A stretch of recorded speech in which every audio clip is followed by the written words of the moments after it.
मुझे लगता है दर्शकों को यह बात हम बता दें कि नेशनल टास्क फोर्स का गठन किया जाएगा। यह देश की सबसे बड़ी अदालत ने कहा है कि आप नेशनल टास्क फोर्स का गठन करें और देश भर के अंदर जो सुरक्षा के इंतजामात हैं उसके बारे में पूरी जानकारी मुहैया कराई जाए। अंकित, विस्तार से बताइए।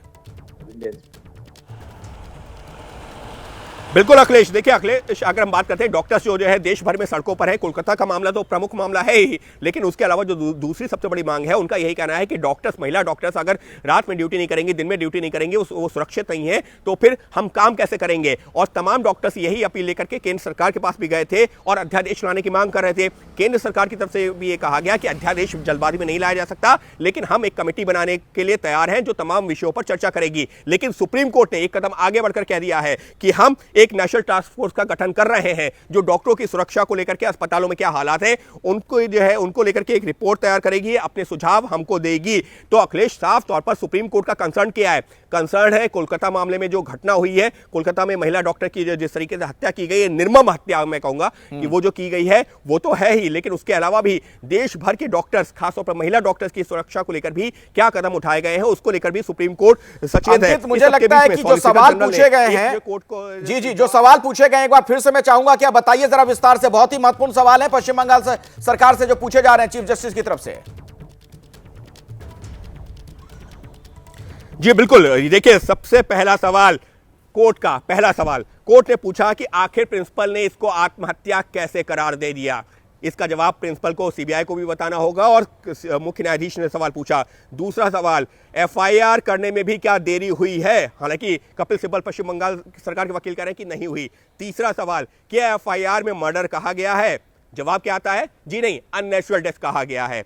चौथा सवाल कि प्रिंसिपल ने इसको आत्महत्या किस आधार पर कह दिया और एफआईआर भी दर्ज करवाई तो वो शाम को दर्ज हुई, यानी कि घटना के कई घंटे बाद ये एफआईआर दर्ज हुई है। इसके बाद में पांचवा सवाल, भीड़ ने आकर तोड़फोड़ कर दी, पुलिस उस दौरान क्या कर रही थी? पुलिस का काम क्राइम सीन को सुरक्षित रखने का था, लेकिन क्या पुलिस ने वो काम किया? छठा सवाल, क्या यह सच है कि प्रिंसिपल को तुरंत दूसरी जगह नौकरी दे दी गई?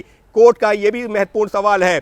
अब ये 6 सवाल हैं जिसको लेकर के सुप्रीम कोर्ट ने जवाब मांगा है, किससे? पश्चिम बंगाल सरकार से। लेकिन इस सब के बीच में एक अपडेट आया अखिलेश, महत्वपूर्ण अपडेट है। हम देश भर के डॉक्टरों से अपील करते हैं कि पूरा देश आपकी सुरक्षा की चिंता करता है। कौन कह रहा है? मुख्य न्यायाधीश की बेंच कह रही है। डॉक्टरों से अपील कर रहे हैं कि आपकी सुरक्षा की चिंता देश भर करता है, हम पर भरोसा करें। मरीजों का नुकसान हो रहा है, वो लंबे इंतजार के बाद अपॉइंटमेंट पाते हैं, का रद्द होना सही नहीं है। ये लीजिए, सुप्रीम कोर्ट भी अब डॉक्टर से अपील कर रही है कि आप अपने काम पे एक तरह से वापस लौटिए। आपकी सुरक्षा की जिम्मेदारी हमारी है, देश भर इसकी सुरक्षा की बात कर रहा है, लेकिन आपका हड़ताल पर जाना ठीक नहीं है। हम अपील करते हैं कि आप काम दोबारा शुरू करें। ये अपील किसकी तरफ से आई है?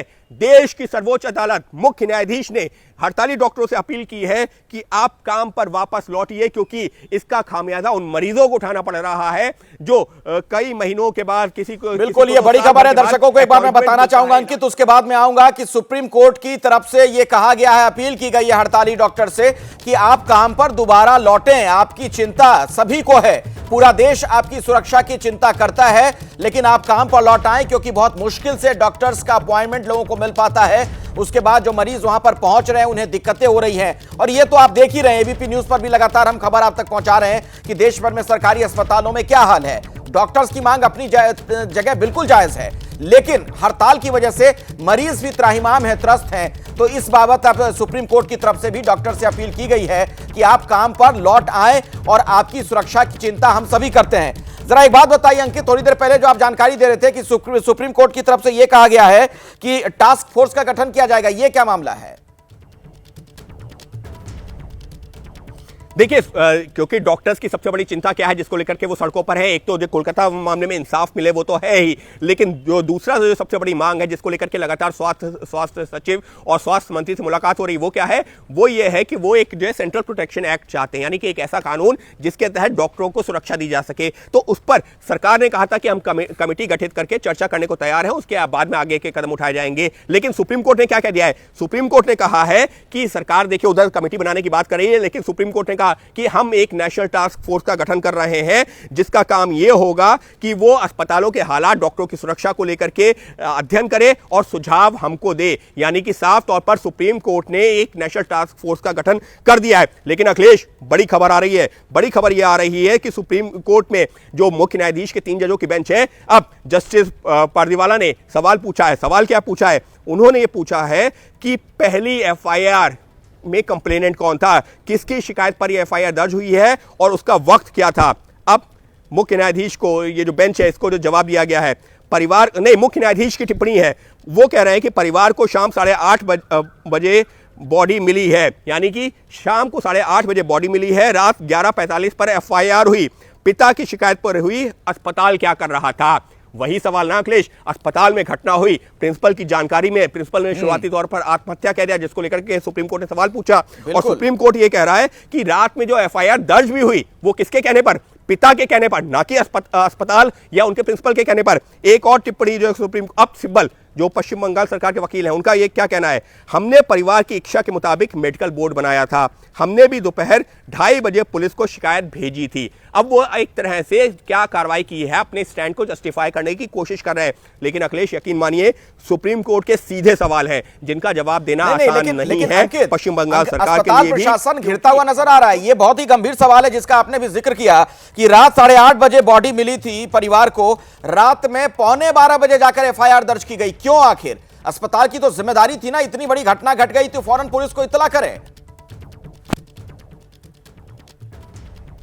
जी बिल्कुल, यही तो जो सवाल है ना कि प्रिंसिपल ने शुरुआती तौर पर ही कह दिया कि हमको आत्महत्या का केस लग रहा है। कोर्ट ने यही पूछा है कि प्रिंसिपल ने किस आधार पर कह दिया। लेकिन उसके बाद भी बात यही नहीं रुकी, एफआईआर भी नहीं दर्ज करवाई गई। आपका काम था, अगर आपके जो है अस्पताल में इस तरीके की कोई घटना हुई है तो प्रिंसिपल की जिम्मेदारी थी, एडमिनिस्ट्रेशन की जिम्मेदारी थी कि पुलिस में एफआईआर दर्ज करवाता, लेकिन नहीं करवाई। किसने करवाई?